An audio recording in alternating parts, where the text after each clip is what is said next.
While the interwebs are all abuzz with excitement over the latest advancements in AI, a quiet tension rises in the background. Certain scientists have been watching and waiting, some for decades, for key indicators to present themselves, and that day has arrived. The long awaited singularity seems to be here, or at least we're on the cusp of it. And on the surface, nothing has changed. Have you ever wondered about the origin of aliens, ghosts, or demons? Have you ever asked your priest or pastor if the Bible can explain these things, only to come away with no real answers? Well, I don't know about you, but I have. So, I've spent 15 years researching these topics, and I've come away with a very compelling explanation for many of the world's mysteries. I'd like to start a conversation about the things your pastor is afraid to talk about. This is Audra Moore, and you're listening to Evil's Ancient Origins.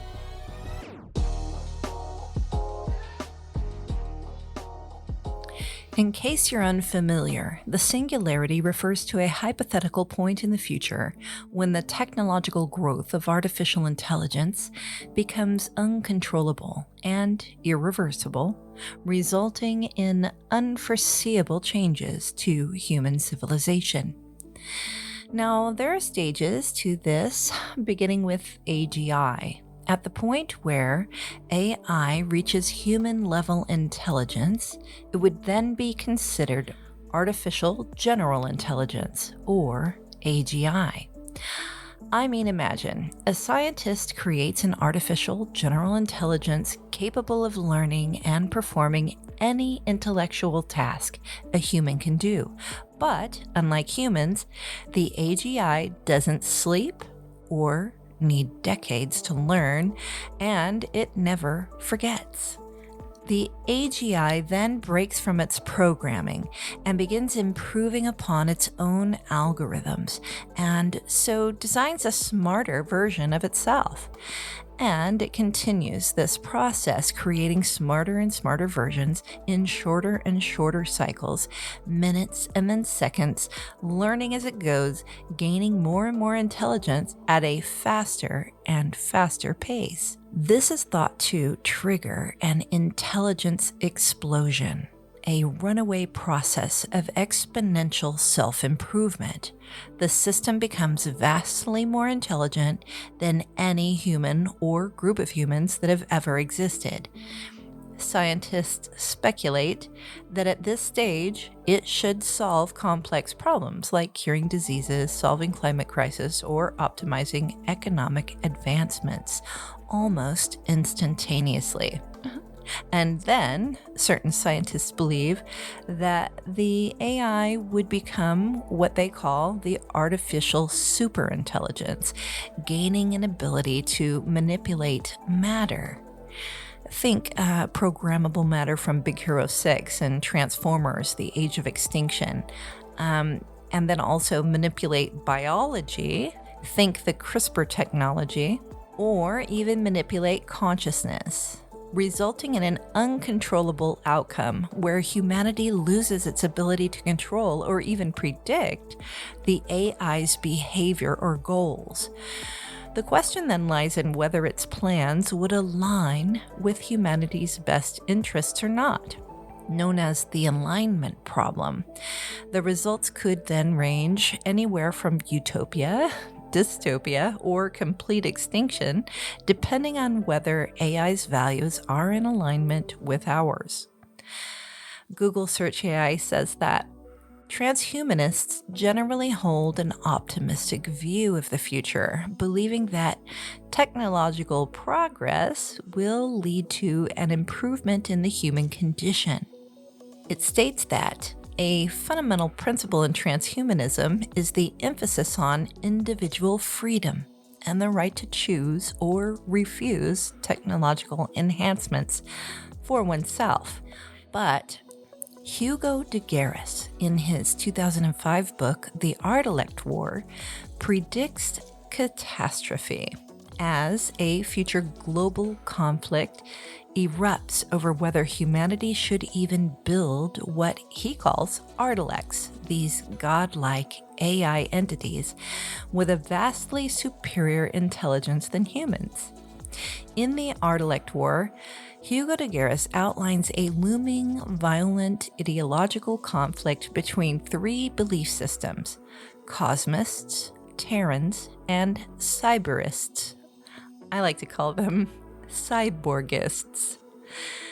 Here's a breakdown of each of the groups' worldview and the nature of their conflict. Now, the cosmists are the Artilect builders. They believe that humanity should build the Artilects, even if it risks human extinction. They see it as their ultimate purpose to create beings vastly more capable, and perhaps even godlike in power and understanding. They believe that with their vast understanding of physics, they would no longer be captive to the confines of Earth, and that they could then spread life and intelligence throughout the cosmos, giving more value and significance to the cosmic outcome than the mere survival of humanity. Did you hear that? They value the future potential of what Artilects can do cosmically more so than they value the preserving of our own human existence. Does that sound familiar? Let me say that another way. They are placing a higher value on knowledge than on God's creation. Sounds to me much like a repeat of the original sin in the Garden of Eden, where Adam and Eve lost their utopia, and worse, lost their connection with the Creator, that closeness that they had with Him, over what they were told by the serpent that they would gain by defying God's instructions and consuming the fruit from the tree of the knowledge of good and evil. But the cosmists just frame it differently, saying that it's better to build a godlike intellect than to cling to our mere human mediocrity. In the book, he does admit that the cosmists are seen as reckless, since they're willing to risk humanity's future for the sake of technological transcendence. Now, the Terrans are preservationists. They believe that humanity must not build Artilects because they pose an existential risk. Terrans prioritize human survival and safety over technological ambition. They fear that the Artilects, once created, may view humanity as irrelevant or dangerous and could destroy us. They value human life and believe that civilization must come first, even if it means limiting scientific progress, and say that no machine is worth the end of humanity.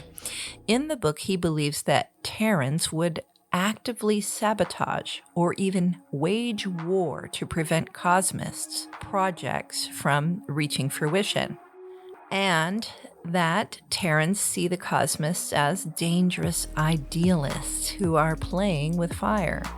And lastly, the cyberists, who merge with technology. They believe that humanity must become part of the Artilect in order to avoid the binary choice of the cosmist and the Terran debate. Cyberists aim to enhance human intelligence via brain-machine interfaces, implants, and augmentation, becoming transhuman or post-human to keep pace with these super-intelligent machines. They value survival through evolution. Instead of resisting or surrendering to Artilects, cyberists want to become them. Basically, their motto is, if you can't beat them, join them. Sounds to me a lot like some things that Elon Musk has said in the past. In the book, cyberists are viewed with suspicion by both cosmists for lacking vision and Terrans for threatening the definition of humanity, and their path has its own ethical and existential risks. So in short, Hugo de Garis predicts that the advancement of AI will lead to this global clash where the cosmists would risk everything to create something greater than humanity. The Terrans would fight to preserve humanity at any cost, and the Cyberists would try to evolve humanity to survive alongside the Artilect or even to become this new superintelligence, ultimately hoping to become gods themselves, which in my mind is the true motivation of both the Cosmists and the Cyberists.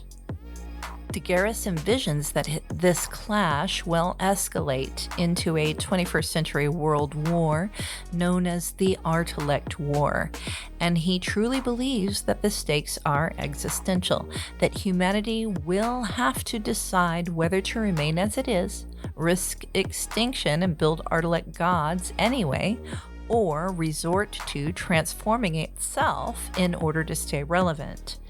In an October of 2010 interview with the YouTube channel Science, Technology, and the Future, De Garis claims himself to be a cosmist and expresses true fear over what he believes the Terrans will do to preserve their human existence.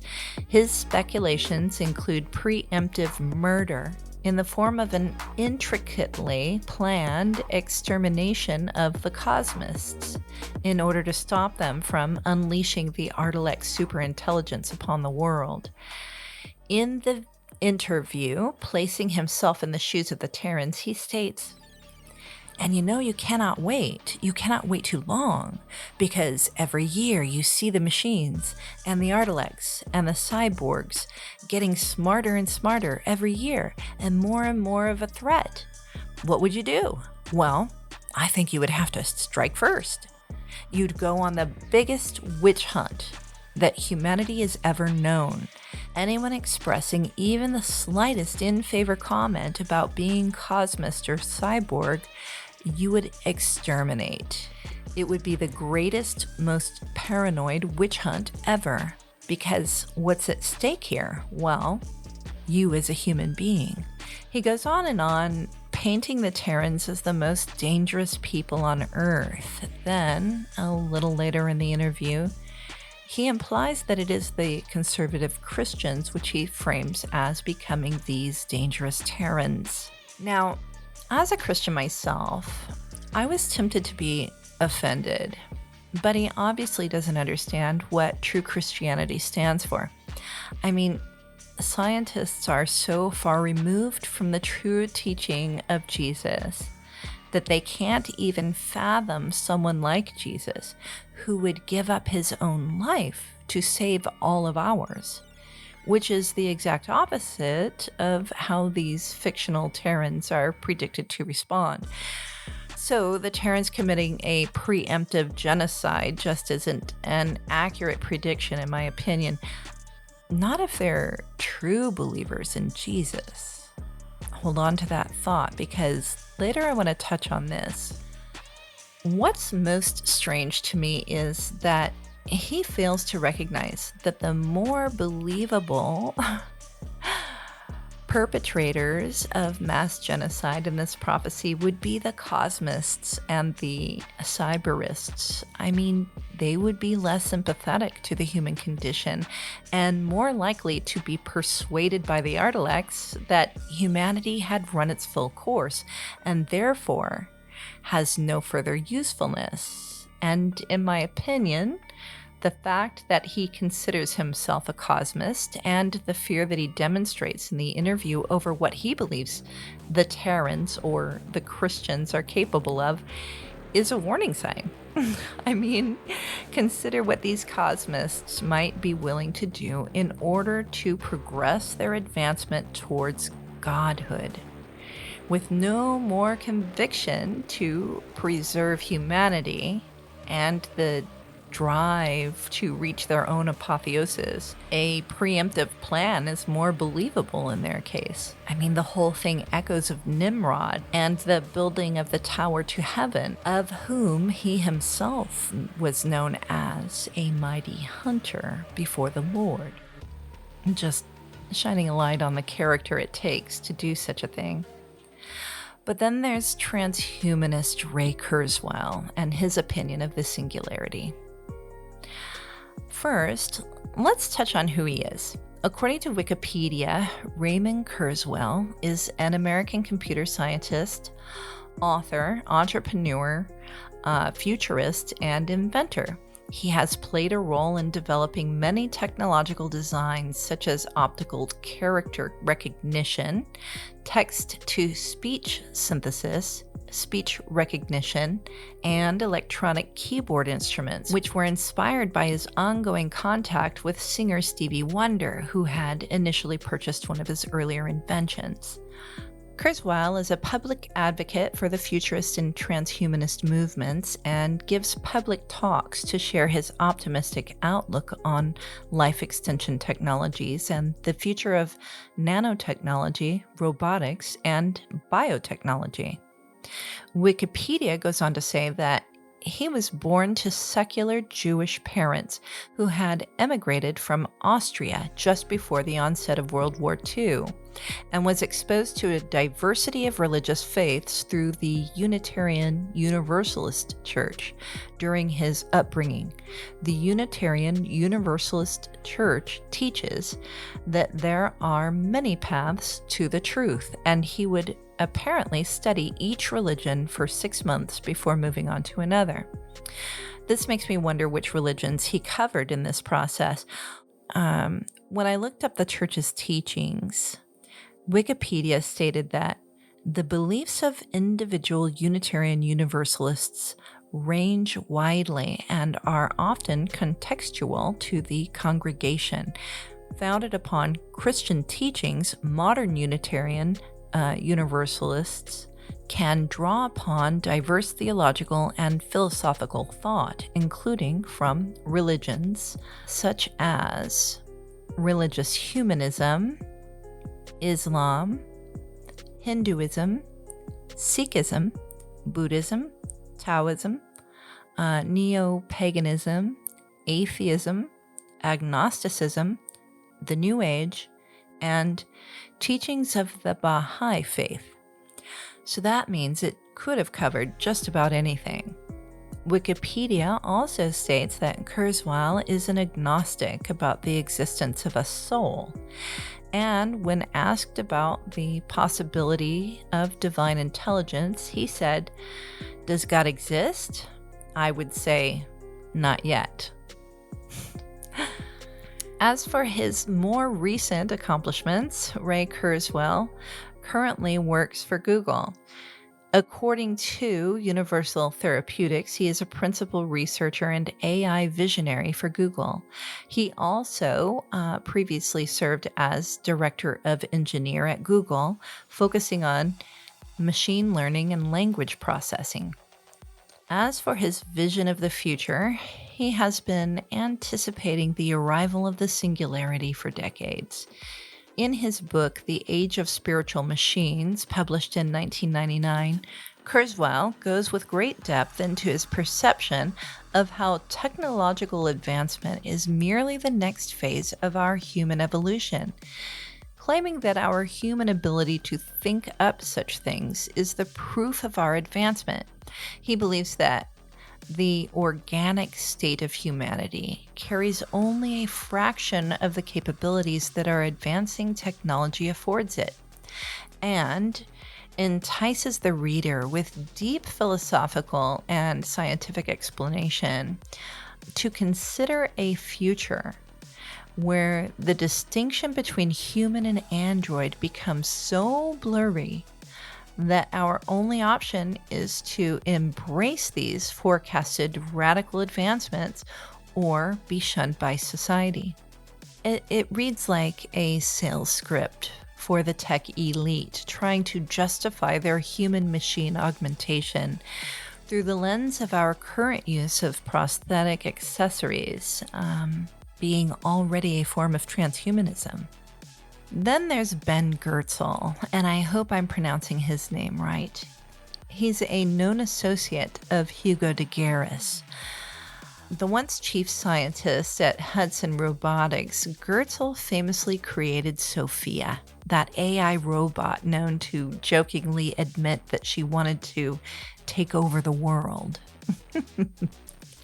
Interestingly enough, Sophia was granted citizenship for the country of Saudi Arabia in October of 2017, providing legitimacy for my own concerns over the global acceptance of the humanization of artificial intelligence. According to Wikipedia, Goertzel is a computer scientist, artificial intelligence researcher, and businessman who helped popularize the term artificial general intelligence.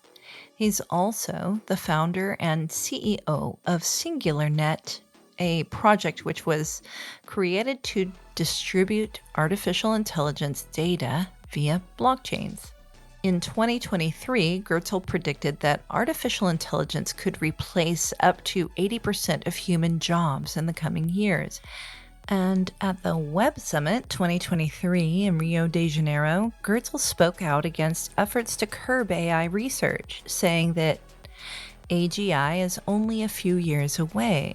Goertzel's belief is that artificial general intelligence will be a net positive for humanity by assisting with solving societal problems such as physical disabilities, diseases, and climate change, the typical talking points. He's also a leading developer of the OpenCog framework for artificial general intelligence, aimed at creating a cognitive architecture that can be used to build intelligent systems. The project's goal is to create systems that can reason, learn, and act autonomously. Something no one is really talking about is that the OpenCog program originally received a grant from Jeffrey Epstein in 2013, who was touted by Forbes as being the financial guru behind the project. At its onset, OpenCog was described as an ambitious open-source software project to develop emotional software for the gaming industry. But an article by Fast Company described the effort as a virtual platform to test the project's hypothesis about the mind. The article quoted Epstein as saying, "It's somewhat like building a car with no instructions, but our impression of what a car can do." So it sounds to me like he was heavily involved in the project. As a side note, with all the information flying around the internet lately regarding Epstein and his flight logs, I was wondering why no one was really focused on the scientific exploits of Jeffrey Epstein. Subjects like the genetic laboratory on his Zorro Ranch in New Mexico, and his intentions to impregnate as many women as he could. The Guardian claims that, quote, Epstein reportedly hoped to develop a super race for humans with his DNA, which is an explicit attempt in positive eugenics. I'm just saying. So, getting back on the topic of humanity's response to the singularity, in a discussion between de Garis and Goertzel on another YouTube video by Science, Technology, and the Future, there was a lively exchange where de Garis goads Goertzel on how his projects could easily be endangering his life, referring again to those he had described as Terrans all those years ago in his book, The Artilect War, and their radical rejection of the advancement of AI. And Goertzel responds by explaining that if anyone tried to take him out, it wouldn't stop the project because he has multiple fail-safes. I find it interesting that de Garis is still consumed with the fear that, someone is going to radically take him out. Early on in the conversation, Goertzel makes an interesting observation. Speaking in terms of the possible annihilation of the human species by advanced AI, as de Garis, the fatalist, expresses concern over Goertzel's seeming lack of emotion on the subject, Goertzel states, "What I find fascinating, politics-wise, is that the traits I thought would be aligned with what you thought would be the Terrans, as opposed to the cosmist's point of view, in the US anyway, happened to be aligned with strongly pro-AI policies, which is kind of funny. I mean, Donald Trump. And he goes on to say that what we see in the US, nationalists, tribalists, your religious evangelists, you would think of as being Terrans with their anti-globalization. In some ways, they're anti-progress, but they're now aligned with Trump, who wants to move as fast as possible towards advanced AI to win the AI arms race against China, right? So I must say, I agree, I find that strange as well, that those who claim to be Christians are front row and center, excitedly awaiting this singularity. I look at people like Peter Thiel and his claims to be a Christian and just shake my head in confusion. I'm anybody who believes that. So how would we know when we have reached the singularity? What are some of the benchmarks that we should be looking for? Well, a traditional method is the Turing Test, also known as the imitation game. This test was created in 1950 by scientist Alan Turing, who pioneered machine learning in the 1940s and 50s. He believed that once a machine was able to exhibit intelligent behavior equivalent to that of a human, it would then be considered to have reached the first stage of this singularity. He predicted that by the early 2000s, computers would be able to fool an average interrogator more than 30% of the time in a 5-minute conversation, according to Live Science. And in late March of 2025, a study by UC San Diego researchers evaluated 4 large language models in a rigorous controlled Turing test setting.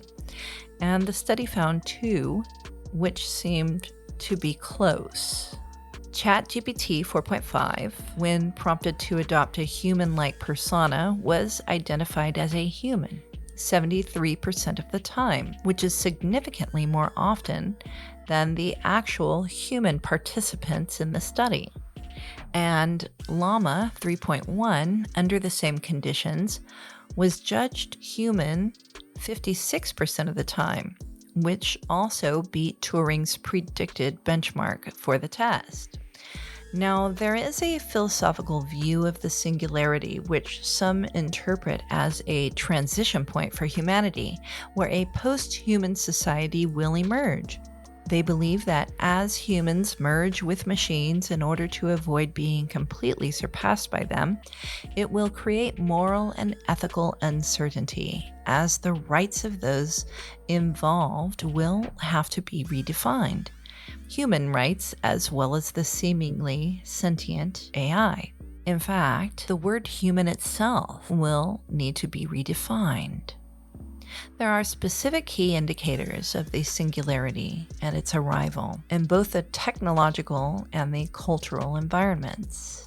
Technological singularity refers to the point where artificial intelligence will surpass human intelligence, which theoretically then leads to a break from the current trajectory of human history.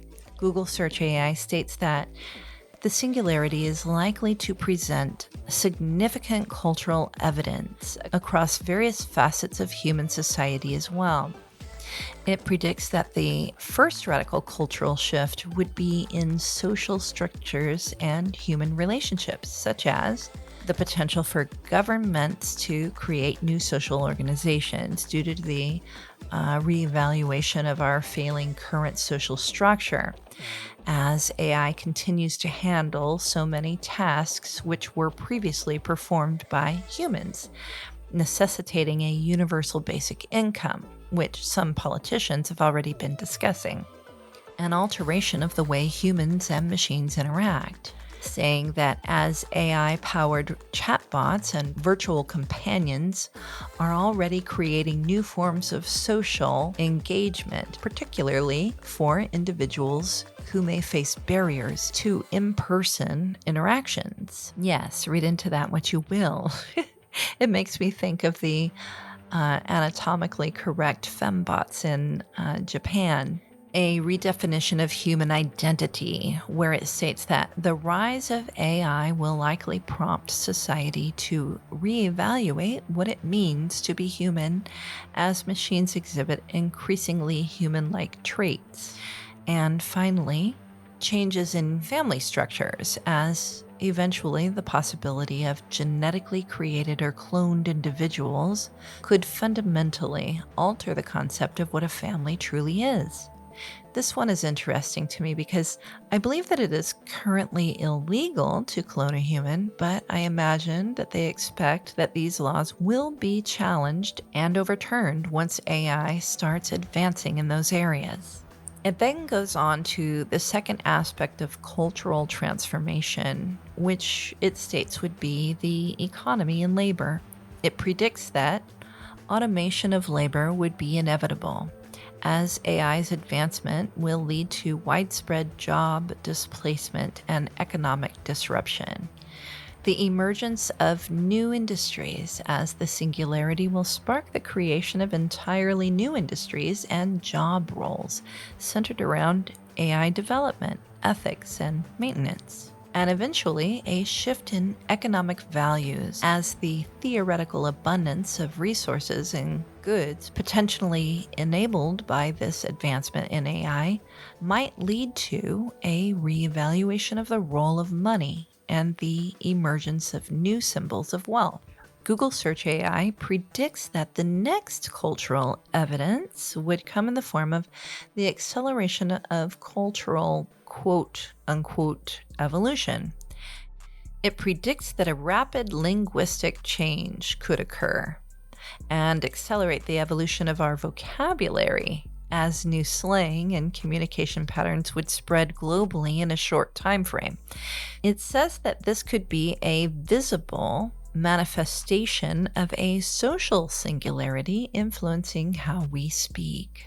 Then it states that cultural homogenization would clash with diversity, saying that while AI could introduce new forms of cultural expression, there's also an overarching risk of perpetuating existing biases and overshadowing the indigenous cultural voices. I think that's already happening. And finally, the ethical and philosophical dilemmas will arise, beginning with the debate surrounding the rights of AI. It claims that as AI becomes more sophisticated, discussions about granting rights to AI entities will likely gain traction, raising complex legal and ethical questions, just as I had mentioned.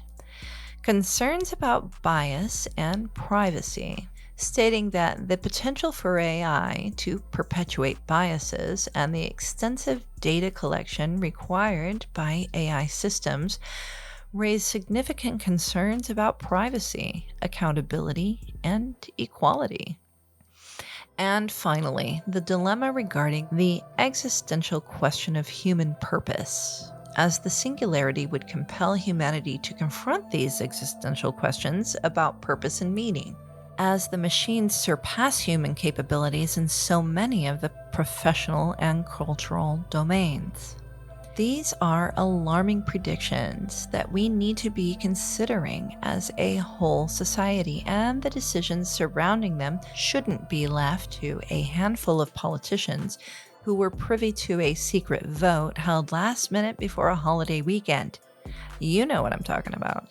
Google AI goes on to say, quote, "It's important to remember that these are predictions and possibilities, and the actual cultural evidence of a singularity, if it occurs, could be very different and unpredictable. The discussions surrounding the singularity highlight the importance of proactive engagement with the development of AI to ensure a future that is beneficial and equitable for humanity." Sounds to me much like something an AI would say about such an evolution as the singularity. Thank you for listening. There's so much I want to say that I haven't gotten to. I haven't even touched on some of the important aspects I wanted to cover. So there will be another transhumanist episode, and this one's going to be juicy. I'd like to talk about the Dark Enlightenment and touch on a few aspects of the philosophy surrounding accelerationism. And I hope you'll join us when we start another conversation about the things your pastor is afraid to talk about. This is Audra Moore, and you're listening to Evil's Ancient Origins. Look for us next time on YouTube, Spotify, or wherever your favorite podcasts are found.